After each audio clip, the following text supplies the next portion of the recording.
Aries, ang pahiwatig ngayong araw, kung may balak kang magtayo ng negosyo, pag-isipan mo itong mabuti. Kung ikaw lamang ang interesado at walang suporta mula sa minamahal, maaaring mahirapan kang magtagumpay. Sa halip, subukang makipagtulungan sa iyong anak sa paggawa ng plano. Mas malaki ang tsansa ng tagumpay kung kayo'y magtutulungan. Iwasan muna ang pakikisalamuha o pagdeal sa ibang tao at mag-focus sa pamilya dahil naroon ang swerte. Ayon sa iyong gabay. Sa usaping pera, huwag magpautang o tumulong ngayon upang maiwasan ang posibleng kagipitan sa hinaharap. Sa trabaho, wala namang inaasahang problema. Ngunit mag-ingat sa mga kasamahan na mahilig magpakitang gilas at bida sa usapan, maaaring magdulot sila ng abala o gastos na makakainis kung hindi mo iiwasan. Sa pamilya, maging mapagpasensya at maunawain, kung may mapansin kang maling ginagawa ng miyembro ng tahanan, agad itong itama upang hindi maaksaya ang oras at pera. Ang payo ng mga kalikasan ng mga bituin, pagtuunan ang pamilya at mag-ingat sa mga gastusin. Taurus, ang pahiwatig ngayong araw ay puno ng positibong enerhiya. Kung plano mong magtayo ng negosyo, ngayon na ang tamang oras para simulan ito. Gamitin ang sariling pera bilang puhunan upang mas madaling maabot ang tagumpay. Maging maingat sa biglaang pangyayari sa pamilya o kaibigan dahil maaari itong magdala ng kasiyahan at oportunidad, ang pinapahiwatig. At kung may anak kang nagbabalak magtrabaho sa abroad, magtagumpay ang lalaki, ngunit mas mabuting ipagpaliban muna kung babae para mas swertehin siya sa hinaharap, at sa pera. Kung may extra kang ipon, magandang magbigay ng tulong sa anak na may asawa upang parehas kayong makaakit ng swerte. Sa trabaho, wala kang aasahang problema, gayunpaman, umiwas sa mga kasamahan na laging humihingi o nag-aalok ng tulong dahil maaaring magdala sila ng abala o kalungkutan sa iyo. Sa pagmamahalan, iwasan ang pagiging pabigla-bigla ang ugali o sa pagsasalita, maaaring magdulot ito ng problema sa relasyon o pamilya. Gawin na intindihin muna, ang payo ng kalikasan ng liwanag ng buwan. Planuhin ng maayos ang mga hakbang at iwasan ang padalos-dalos na desisyon. Gemini, ngayong araw, malakas ang iyong enerhiya at maayos ang daloy ng iyong aura, lalo na sa usapang negosyo at pera. May kakayahan kang maayos ang anumang transaksyon, ngunit iwasan muna ang mga deal na may kinalaman sa malalayong lugar dahil posibleng makapagpahina ito sa iyong kalusugan. Kung may kailangang pirmahan, gawin ito agad dahil magdadala ito ng tagumpay. At sa iyo ang swerte sa hinaharap, ayon sa iyong gabay. Sa trabaho, habaan ang pasensya at umiwas sa inis o galit upang hindi makapagsalita ng hindi maganda, maging masipag at maayos sa trabaho para mas makuha ang tiwala ng iyong superior. Ang iiwasan lang ay sumama sa mga paglabasa sa mga kasama sa trabaho, sa pag-good times. Sa usapang pera, huwag magpautang o maglabas ng malaking halaga sa ibang tao. Sa negosyo, mag-ingat upang hindi humarap sa kagipitan sa hinaharap. Sa pagmamahalan, maaaring magkaroon ng tampuhan. Iwasan ang pagsagot ng pabigla-bigla upang hindi lumala ang problema sa relasyon. Laging tingnan ang pagiging maunawain. Ang payo ng mga kalikasan ng mga bituin, panatilihin ang kalmado at piliin ang tamang pagkakataon sa bawat desisyon.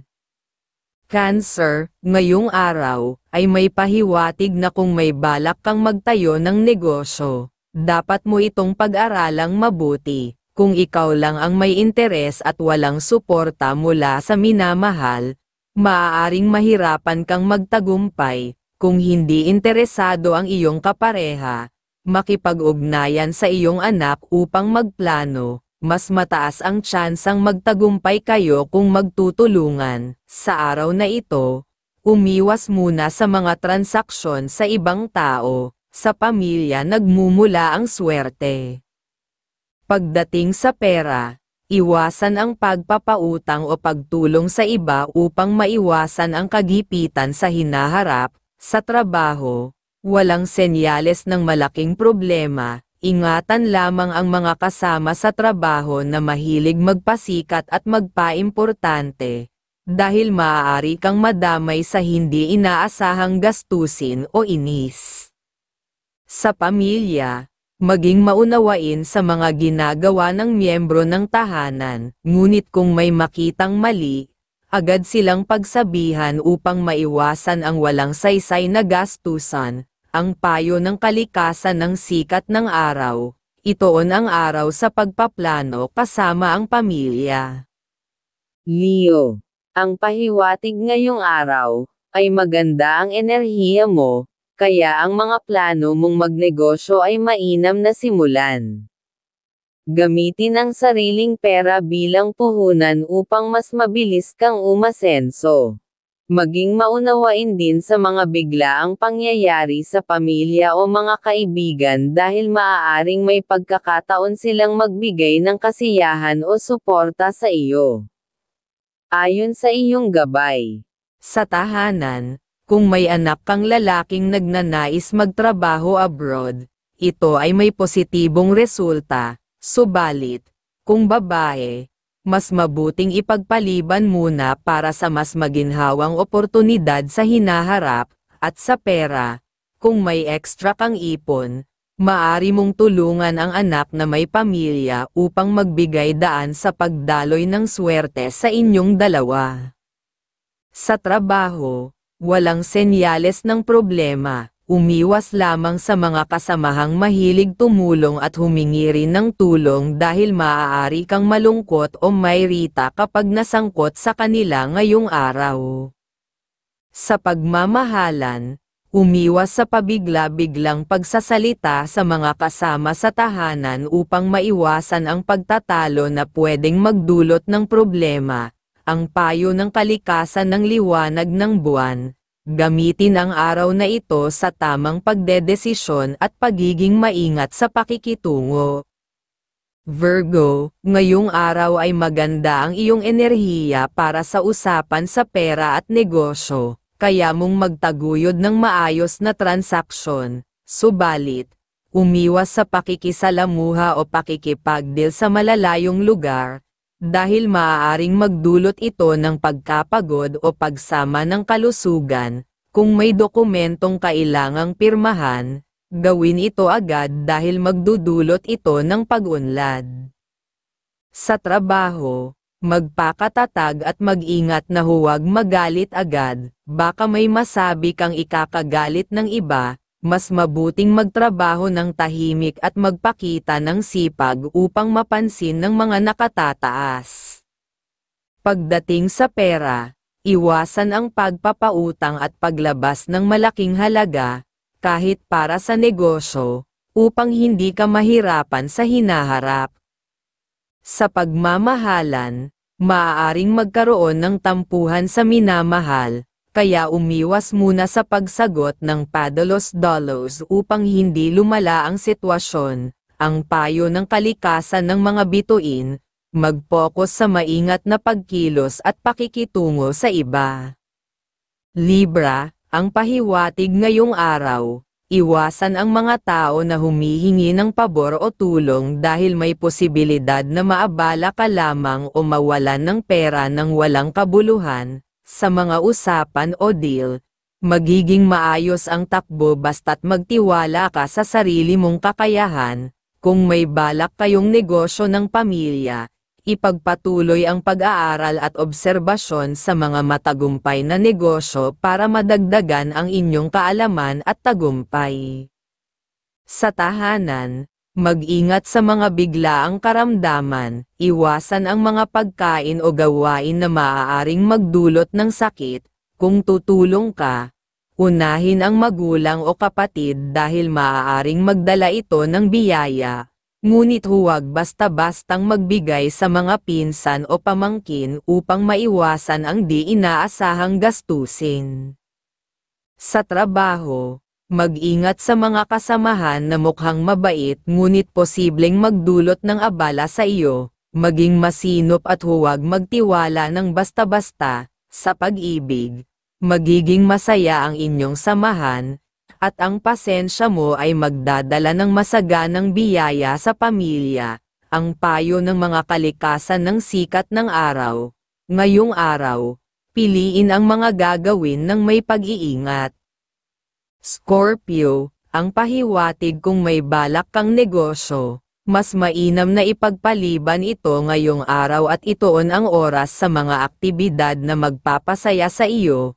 Lalo na kung kasama ang iyong minamahal, sa hapon mo gawin ang mga usapan o transaksyon upang mas maging maayos at epektibo ang resulta. Iwasan din ang pirmahan ng dokumento ngayon upang hindi ka mapunta sa alanganin.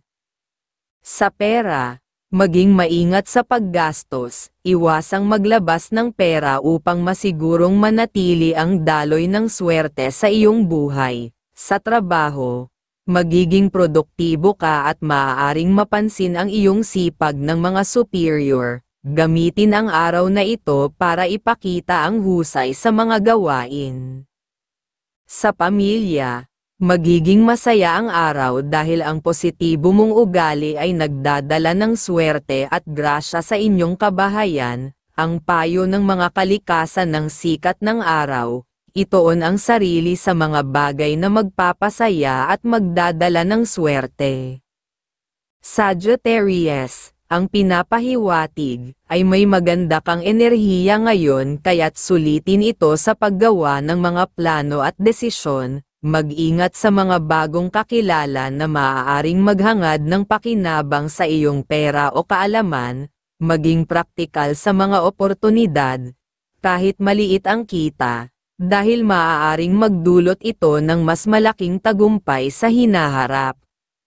Sa tahanan, huwag munang tumanggap ng bisita na hindi mo kilala ng mabuti upang maiwasan ang dalang negatibong enerhiya o posibleng alitan. Sa pera, magtipid at huwag magpautang para maiwasan ang abala at problema sa hinaharap.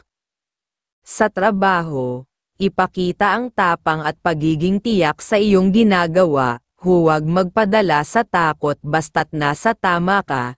Ang pagiging focus ay magdudulot ng pagkilala mula sa iyong mga supervisor. Ang payo ng mga kalikasan ng liwanag ng buwan, gamitin ang iyong enerhiya para sa mga bagay na magbibigay ng mas mabuting resulta.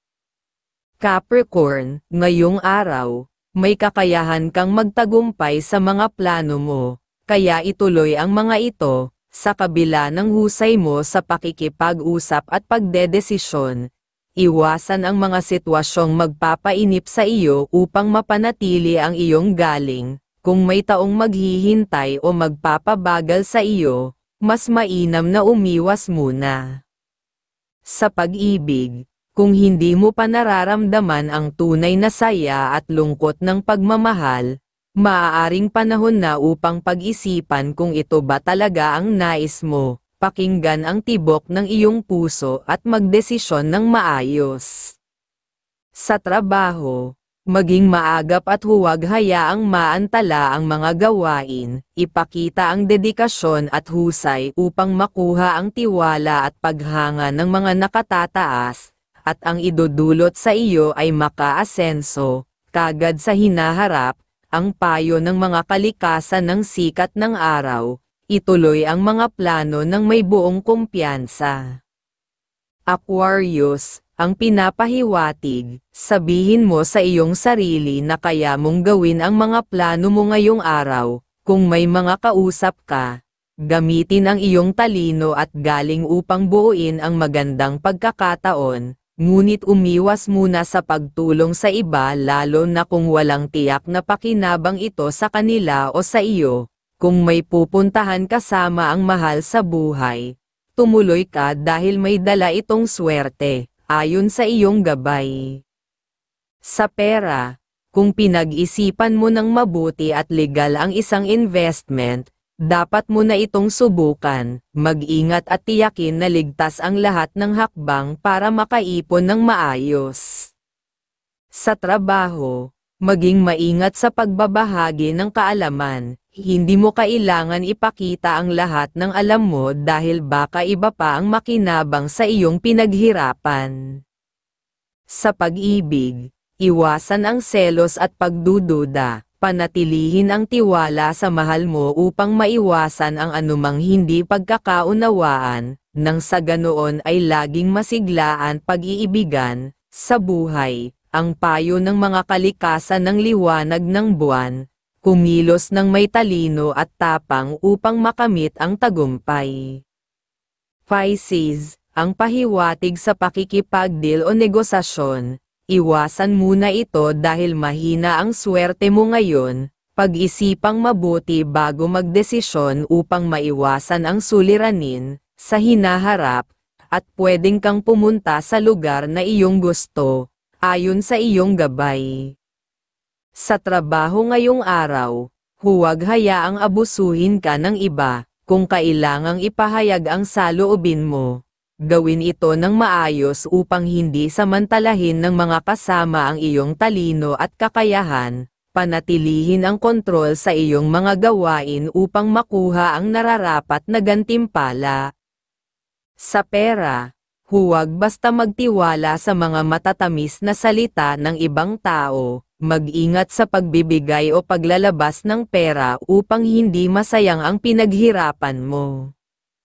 Sa pagmamahalan, panatilihin ang pasensya at iwasan ang maliliit na alitan. Ang maayos na komunikasyon ay magdadala ng kapayapaan at saya sa relasyon, at magagawa pa na magkapagbigay ng positive energy sa inyong mga plano. Sa pamumuhay, ang payo ng mga kalikasan ng mga bituin, mag-ingat sa mga desisyon at gawain upang maiwasan ang pagsisisi.